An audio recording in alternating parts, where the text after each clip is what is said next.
Bienvenue sur la chaîne du Traqueur de livres. Salut à tous les mangeurs de chouquettes. Aujourd'hui, un roman envoyé par l'auteur Albas, l'ennemi de l'intérieur de Sébastien Mailloux. Un roman de suspense, d'action, d'espionnage, d'aventure, plutôt bien écrit, plutôt bien fait. Sébastien Mailloux est né à Lyon en 1987. Depuis 2015, il vit au Québec. Pas très attiré par la lecture, il a toujours aimé écrire. Albas est son premier roman, publié à compte d'auteur. En 2017, il crée un site parodique, le Codard enchaîné, qui détourne l'activité politique française et internationale. Albas, l'ennemi de l'intérieur de Sébastien Mailloux, envoyé par l'auteur. Juin 2015, la France est encore meurtrie par les attentats de Charlie Hebdo. La police et les services spéciaux sont sur les dents. Les informations laissent penser que quelque chose se prépare. Marc Delmat est un officier de la DGSE.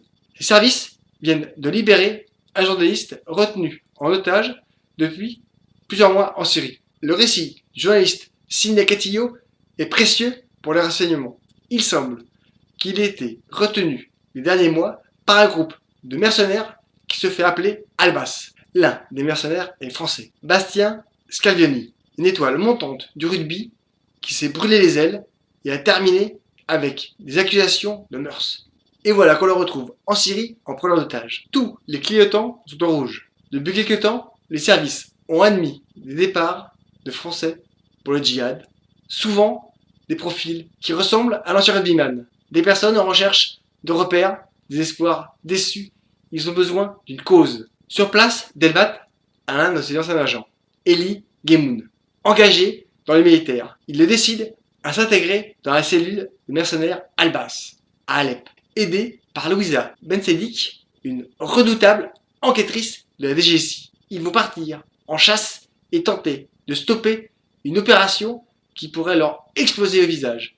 De Paris à Savoie, Lyon, Montréal, l'Angleterre et la Syrie, un voyage dangereux et des découvertes qui soufflent le feu. Un roman d'espionnage plutôt bien construit et bien raconté.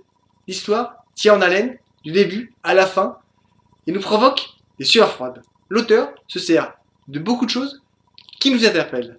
Bref, un bon roman. Mais parfois, il m'a un peu frustré. Plusieurs fois, pendant la lecture, je me suis dit, là, il pourrait en faire un peu plus. Développer. Les personnages sont bien construits, bien emmenés, sa narration est juste, tout comme son rythme. Mais je pense que certains passages pourraient durer plus longtemps pour faire monter la pression. L'auteur a un choix à faire dans son type de roman. Faire du Robert Ludlum ou créer le nouveau Gérard de Villiers, créateur des SAS. J'ai lu les deux, j'aime les deux, c'est juste qu'il faut choisir. Albas a tout pour être un roman plus dense, avec des passages plus développés pour nourrir le lecteur. Un auteur à suivre, un lien pour le commander. Pour Noël, lisez, likez, commentez, partagez, parlez autour de vous, abonnez-vous. C'est gratis, mangez les chouquettes, à bientôt, salut. Albas, l'ennemi de l'intérieur de Sébastien Mailloux.